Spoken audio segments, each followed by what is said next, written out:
A Guide to Mindful Decision Making in the Business Life, or Mindfulness and Money, the Buddhist Path of Abundance. And it would seem that there's mindfulness everywhere. It's in all kinds of areas of life that it's applied, or it's for everybody, for everyone else, in all kinds of circumstances. And so then, luckily, we have these books.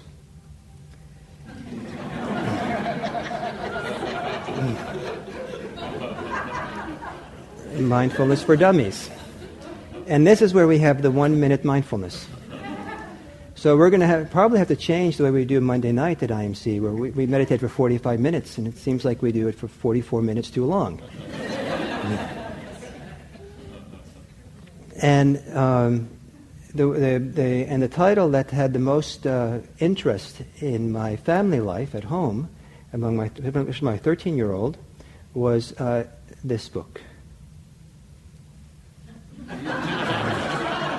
Those of you who don't know, Angry Birds is an iPod, iPhone video game where you'd mostly destroy things and with your birds.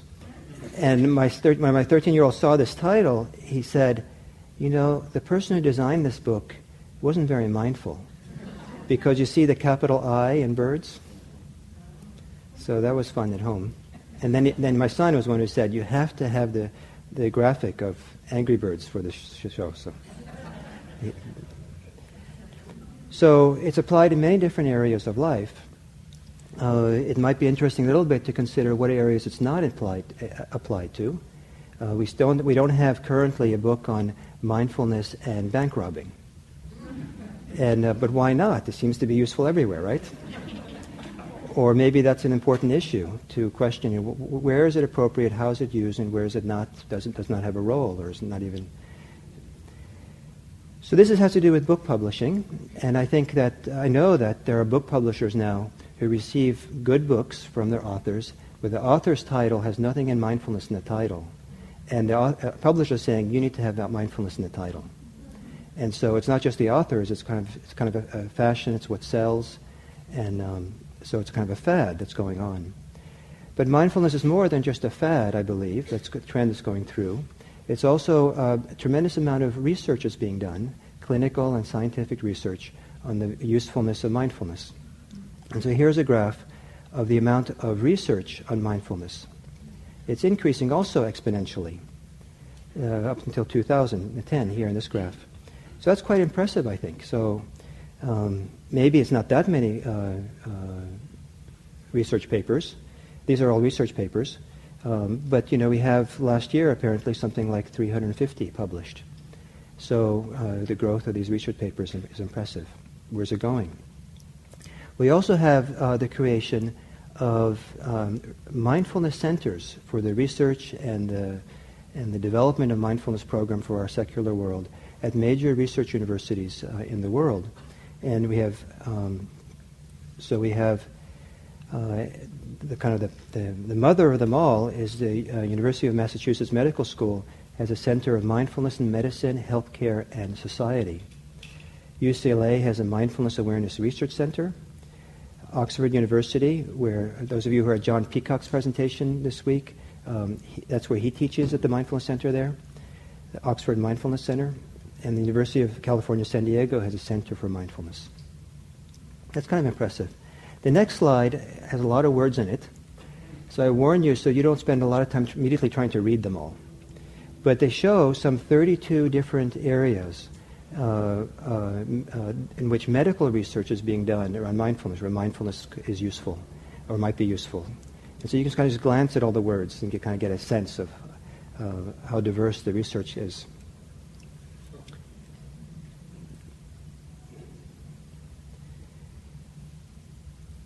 I wanted to mention just a couple of studies, a little bit random how I found these. Came across these, I thought it'd be interesting to see. Mindfulness health of teens. So this was a woman who's still local, right, Amy? Gina Beagle, local here, who's been involved with teaching mindfulness to kids, partly through Kaiser and other places. And her study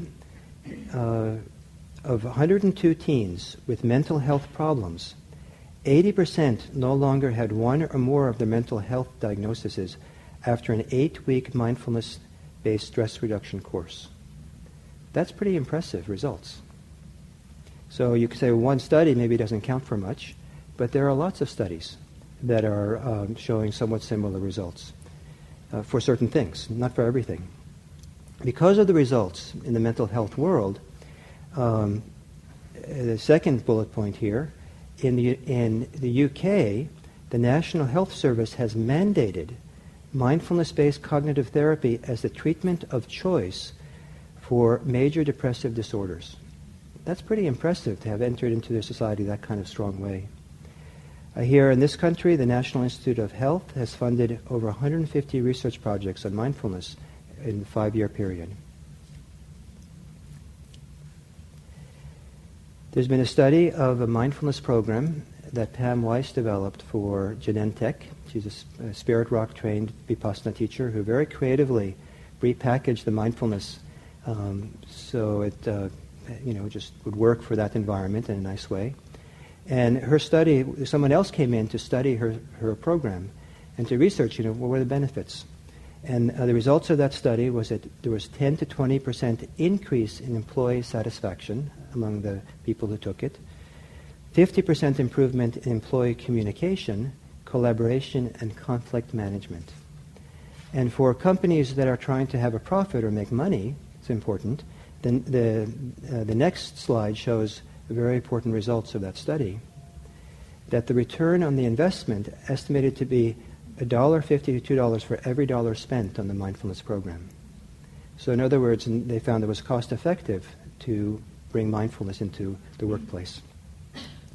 There are a lot of companies now, maybe still a minority of companies, but a lot of companies who are beginning to bring mindfulness programs into their workplace for their employees, not just Genentech, the local kind of big biomedicine company, but here we have Fortune 500 companies with training programs in mindfulness. And these are just the very big companies that have it. There are other companies as well. There's a recording company, a multimedia publishing company called Sounds True that says, at Sounds True, we strive to practice mindfulness in every aspect of our work. And there are other companies where mindfulness practice, the values of mindfulness, are seen as central to what they're trying to do as a company. Another area in which mindfulness has gone into is the public schools, or schools. And there's been research there as well on the results. And the Mindful Schools organization, which is in Oakland, has done a lot of good work locally and other places to bring mindfulness program into schools. They've done their own research. And in studying 2nd and 3rd grade classes being taught mindfulness, they had these results. Studying conflict scores. The lower the score, the less conflict there is in the class. So you have before our program, you have a certain score for conflict, and then immediately after the program, it dropped dramatically. And what's interesting is that the scores stay low. Some continue to go down for the 2nd grade. 3rd grade, I don't know what's going on there, but they went up slightly. So that's impressive. We have now in the United States an organization called the Association for Mindfulness in Education. And we have here in the room with the CEO, president, there, Amy, right there, Amy Saltzman. And she, I'm happy to say that the beginning of this Association for Mindful Education was here at IMC in the conference room. Lots of meetings here. And now we have this, and on their website, they list programs that the association knows about, states, and this, where they have mindfulness programs. Not the whole state, right, but this is where it's spread to. 12 different states. So it's a kind of impressive. The Association of Mindfulness Education was the first, I think the first, who created, had a national conference on mindfulness and education. That conference was also brainstormed here. And now it's gone off, and the next one, third one you're doing? Third one on the West Coast is going to be next month here in Menlo Park, and Amy brought flyers for it here. I thought these were nice to read. So these are anecdotal kind of quotes. When I'm mad or sad, I practice mindfulness. First you have to close your eyes, then you breathe out and in. The world would be cleaner and there would be less shooting if all schools had mindfulness. My guess is this was a student in Oakland, where they do a lot of the mindful schools works there. I feel like I have the courage to do anything, another student says. Here's a teacher on mindfulness in his 4th grade class. You can just watch them breathe deeply and settle down rather than lashing out. So it's kind of interesting, the study of lashing out and the conflict scores and mindfulness in sports. Some of you know the Chicago Bulls and Los Angeles Lakers. Some of you know about Phil Jackson. He's supposed to get some credit for doing that. He's a Zen practitioner who's the coach of these big championship teams.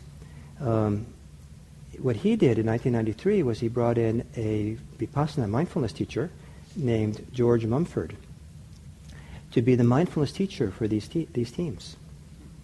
And this year, right after the Lakers beat the Celtics, the center, Andrew Bynum, talked about George Mumford's work, and he said, he just talked about mindfulness and not letting outside things distract you.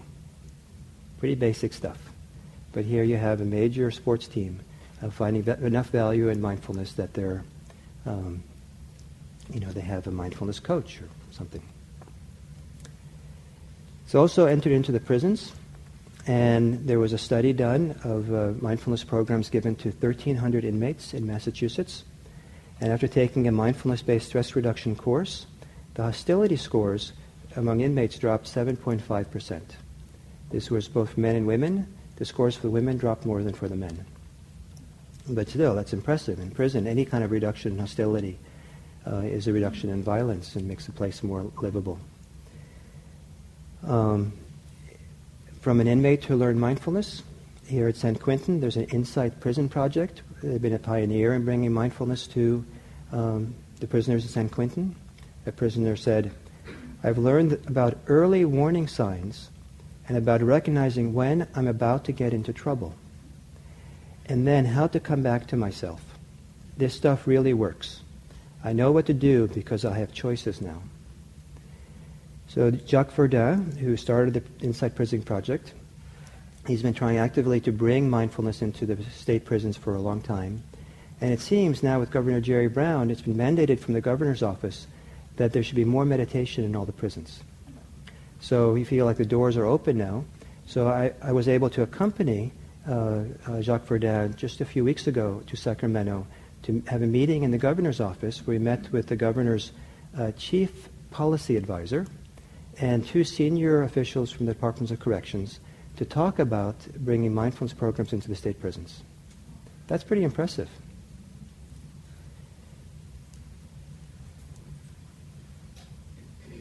And then a former gang member in San Quentin on receiving mindfulness training. This has become a slogan that they use in San Quentin now. He said after he took the training, now I get it. Hurt people hurt. Healed people heal. Isn't it a beautiful little quote coming from San Quentin, a gang member? That's what he learned. So you see, it's grown a lot. And there's other kind of statistics I could show you, but after a while it gets boring. And other places it goes into, but it kind of gives you the idea. So we can ask ourselves then, why is mindfulness found to be useful in so many different contexts? What is it about mindfulness? And so I have a few suggestions. One is that mindfulness is a form of attention that can be done in all activities. So whereas in contrast to yoga, you're not going to do yoga in the middle of your board meeting. Or you're not going to do yoga, and I don't think you'll do yoga in the middle of changing your diapers of your kid, or, caretaking for someone who's dying, or, suddenly, excuse me while I do downward facing dog. Yoga is a wonderful thing, but it's kind of particular where and when you can do it. Whereas mindfulness, because it involves attention, it's portable and can be used in almost any situation at all. mindfulness allows for self-monitoring and self-regulation in all activities. And this is a very important thing. Remember the prisoner who said, now I see the early warning signs of trouble. So you start seeing what goes on, see the choices you have, see how you're beginning to react, and you can regulate yourself and monitor yourself. And so mindfulness is the kind of the window or the key to being able to do that well. Mindfulness is a basis for understanding and empathy in all social situations. So if you're attentive and mindful, you're more likely to pick up the cues and pick up to understand what's going on. And so these important qualities of understanding and empathy are more likely to be present. So this makes it portable, makes it useful, makes it applicable. And this is, I think, one of the reasons I think it's become so popular. It's also become popular because it seems to be very effective. I don't think that if it hadn't been effective, I don't think people didn't find benefit, I don't think it would have gone very far.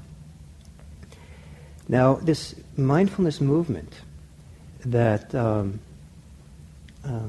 bringing this practice of mindfulness into our secular world, spreading out so wide, really was catalyzed and began really by one person.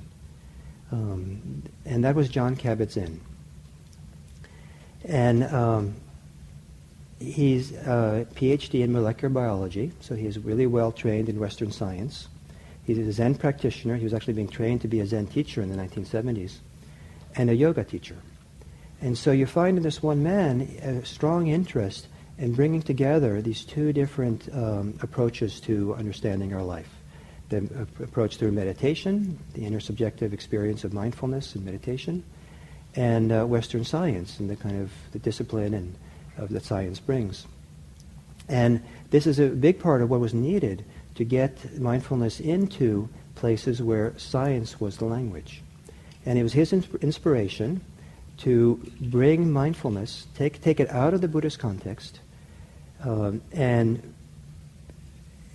formulate a program so it could be brought to clinical settings, hospitals, and benefit people who were suffering and a lot of pain, a lot of stress, and for people who medical system was no longer helping. And when he started off, he really tried to specialize in finding people who the doctors had given up on. They had so much pain. And so he said, send them to me. And he made sure that they were really committed, that they or motivated. And if they're really motivated to try to get help, then he had them go through their program. And he had dramatic results in ways that the doctors hadn't with their medicine and different things they had tried for these people. So it began with him, and it was an inspiration that he had. And that inspiration, I think it's has to do with those 10 seconds. Remember the 10 seconds? Beginning? 10 seconds that changed our society for the better? This is how he describes. He says it happened in 10 seconds in 1979. I saw in a flash the long-term implications of what might happen, namely, that it would spark new fields of scientific and clinical investigations and spread to hospitals and medical centers. That's quite something. You can imagine just kind of seeing that. And I think at first he says, he kind of was shy to tell people. It's kind of like it was a big vision, right? Ambitious, but he started. And now we find 240 mindfulness-based stress reduction programs in hospitals and clinics throughout the U.S. That's phenomenal. And it's even more so in Europe. And I had the impression in talking with John Peacock, who's from England, doing this work in England, that it looks to me like per capita, England's going to overtake the United States in terms of interest in programs in mindfulness. I think because maybe England is not quite as diverse as some of the tremendous diversity in the United States that makes it difficult sometimes to spread. So this is impressive. Now I want to kind of change a little bit. I've talked about how beneficial it is, the usefulness of it, all the places it's gone. What is mindfulness? Do we know what we're talking about? And what I'd like to suggest is that 3 different kind of definitions or understandings of what mindfulness is. And why it's important to differentiate them is that there are differences, and when people use the word mindfulness, 2 different people might not be talking about the same thing. And we might assume there's a lot of assumptions about what we're saying. So the narrowest definition, perhaps, it's a type of meditation. And sometimes people use the term to mean that they're meditating. I do mindfulness means they do mindfulness meditation. I'm bringing mindfulness to prison. For some people, it means I'm teaching meditation in the prison. For other people, they use mindfulness as simply a way of paying attention in daily life. So just a way of being present, mindful, greater presence of mind, attention to what's going on. You're not distracted. Your mind's not wandering away. You're here and attentive to what you're doing, what's going on. A more developed understanding, or broader understanding perhaps, is it's a particular approaches and attitudes for paying attention. So it's not just simply paying attention in any old way, because you can be a mindful bank robber, right? You can just make you're present and mindful and there, but I think most of the pioneers of the mindfulness movement are not trying to make better bank robbers. I think they would be quite disappointed if they found out that's where it led. And so it's not just simply kind of just open awareness of general being present, but it's often connected to being present or being mindful, being attentive, with particular approaches to how to pay attention and particular attitudes to how to pay attention, which we'll see in a minute or so. So it's not mindfulness alone, but it comes packaged with some other things that it goes along with. And then the fourth way is, for some people, it's a way of life. To live a life in a mindful way is not just to live mindfully, paying attention all the time, but it involves all kinds of related values, beneficial, wholesome, beautiful values that people associate or come together with mindfulness. So it becomes a way of life, which we'll also come back to in a few minutes. So an example of the third, particular approaches and attitudes for paying attention, is one of Jon Kabat-Zinn's early definitions of mindfulness, where he defines mindfulness as paying attention in a particular way, on purpose, in the present moment, and non-judgmentally. So it's not just paying attention, it's paying attention in a particular way. So people are taught or trained a particular way. And on purpose. This is a very important part, that it's deliberate. And then in the present moment, and then the attitude of being non-judgmental is a very important part of the mindfulness-based stress reduction program that he's taught. Not being reactive, not being critical, not non-judgmental also means not tying up your self-identity with what's going on, but just kind of seeing what's going on in a very open, generous, gracious way, so you can see deeply what's happening and you can start relaxing. Other common definitions of mindfulness.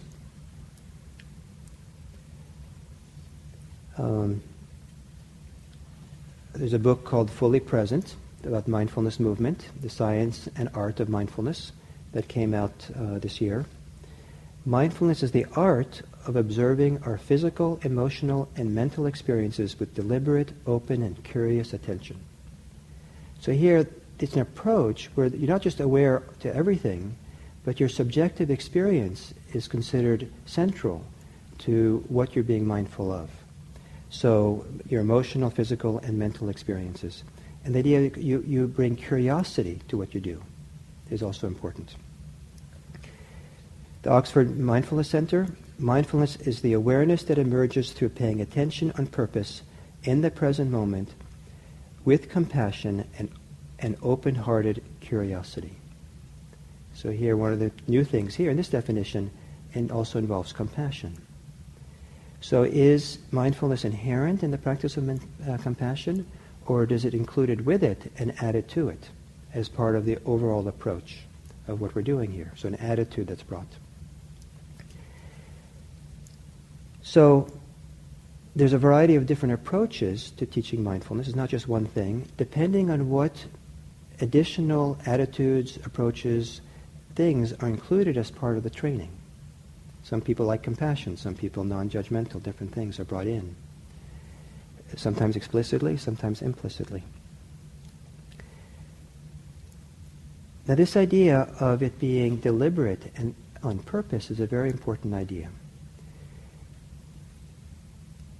Generally, when we're being mindless, our attention has been hijacked by the preoccupations of the mind. We get pulled this way and that way by our compulsive desires, our compulsive aversions, our fears, our fantasies, all kinds of things. It goes this way and that way. And we're not in charge. You try to be in charge, you try to be present, and your mind takes over. The mind has a mind of its own. And a hugely important part of becoming free, using mindfulness to become free, is to become free of the compulsive nature of the mind, where it hijacks awareness and pulls us away, so we can't really live a life of our deepest values, or live a life purposefully, or live our life clearly and mindfully freely here. If you're not free, if your attention's not free, chances are you're not going to behave freely either. That your behavior is going to be motivated by your compulsions. So mindfulness brings freedom. This is one of the really important benefits of mindfulness practice. Mindfulness frees attention from being hijacked by reactive emotions and compulsive desires. The natural results of mindfulness: greater mindfulness leads to greater self-awareness, greater recognition of stress and its causes, greater well-being and happiness, and greater empathy. I've been a mindfulness teacher, a Vipassana teacher, insight teacher for over 20 years. And one of the things that has been very meaningful for me and very inspiring is to see and work with so many students where it's so clear that mindfulness practice brings out the best of our human qualities and potential. The best of people come out when they're practicing mindfulness. It decreases greed, aversion, and other afflictive states. It increases compassion, kindness, peace, and ethical integrity. So you see that mindfulness can be connected to compassion, connected to kindness, to peace, to ethical integrity. So there's a wider field, a wider scope than simply just being mindful in the present moment. And so now we're going to go to Jon Kabat-Zinn's more recent definition of mindfulness, which is really broad, surprisingly broad, compared to that narrow one he had in 1994. I use the word mindfulness intentionally as an umbrella term to describe our work and to link it explicitly with what I've always considered to be a universal dharma that is coextensive, if not identical, with the teachings of the Buddha.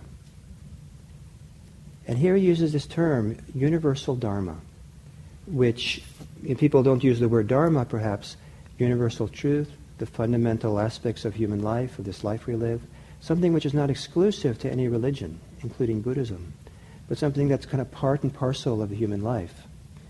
And so he sees that mindfulness is an umbrella term, and kind of the universal dharma is considered, the greatest truth, most important truths that support our life, that live our lives, the important patterns of life, the movements towards freedom, the movements towards compassion that's capable in a human heart. And that's what he sees mindfulness as. So it's an umbrella term. Now, some people who are trying to bring mindfulness to the secular world will cringe when they see this. Because one of the criticisms is sometimes Christians get really afraid that it's going to be covert Buddhism that we're bringing when we're teaching people to pay better attention. So then you could ask, is the mindfulness movement a covert form of Buddhism? And I would like to say emphatically no. Rather, it is a way of cultivating universal and beneficial human qualities that are not exclusive to Buddhism. And I know some of the pioneers of this mindfulness movement, and I can say with confidence that they are not trying to foist Buddhism on the world, but rather they've seen tremendous benefits from practices that can be done, and they want to bring those practices to others. Having been a practitioner of Buddhism myself in Asia, I saw over and over again that Buddhist teachers there were not interested that I become a Buddhist. They were interested that I be introduced to a practice and get the benefit of that practice. And in fact, John Kabat-Zinn explicitly will say that he's not a Buddhist, even though he makes a strong connection between the two. So mindfulness, so for the pioneers of the mindfulness movement, mindfulness is a way to alleviate suffering and to create a more ethical society.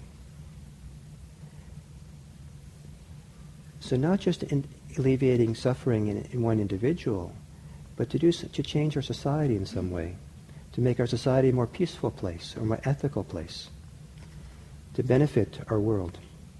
So here then is kind of the reason for this evening was to offer a vision for mindfulness in society. And what I hoped I've somewhat conveyed here is the idea that mindfulness doesn't have to be only paying attention, but it can be a way of being in the world that's connected to other beautiful, important qualities of the human heart. And so for me, my vision is that we create a culture of mindfulness that is as much about compassion, kindness, creativity, happiness, wisdom, and peace as it is about mindfulness. It is a vision of an ethical society where ethics flows from the natural sensitivity that mindfulness awakens. I have a great belief that when we tune in to our subjective experience, we begin to relax the tension that we often carry and begin feeling more fully our life and the life of others. It's kind of like the doors of the heart are open, and the natural compassion, kindness, love that's in the heart resonates with what goes on in the world around us. And then, importantly, and society becomes safer for all its members. It's remarkable to listen to the people teaching mindfulness in the Oakland schools. And these kids, some of these kids are traumatized with violence, gunfire, and they don't live in a safe environment. And some of these kids are eating up the mindfulness because they feel, in the moments they do mindfulness in the classroom, they feel safety. They feel, in a way they don't feel at home. One kid was very, very touched by this. One kid, they had to write little descriptions of what it was like to do a little mindfulness meditation in the classroom. And one kid said, when I sit and I'm mindful, I feel like I'm sitting at the edge of my grandmother's grave. And how I heard that when I read that, his grandmother was a safe person, and sitting at her grave is a safe place, meaningful place, something very nurturing or meaningful. Society becomes safer for all its members. See, remember the scores? The conflict goes down, hostility goes down, all these things go down. I think it's beautiful. So in a culture of mindfulness would be woven into our society. In education, children would learn mindfulness as a tool for learning and as a support for social skills. In the workplace, mindfulness would be valued as good for business, employee satisfaction, and productivity. In medicine and psychotherapy, mindfulness would be seen as a key component of effective treatment. It would encourage greater self-care, and it would facilitate healing when a cure is not possible. In conflict resolution, mindfulness fosters open-minded approaches, decreases the power of destructive emotions, increases self-awareness of motivations, supports wise communication, and encourages empathy. In correctional facilities, we would have it. In personal and family life, where mindfulness supports healthy relationships. So then you can ask this kind of very broad vision, is this vision possible? Well, my first reply, it is remarkable how much has already happened. It's quite something to see.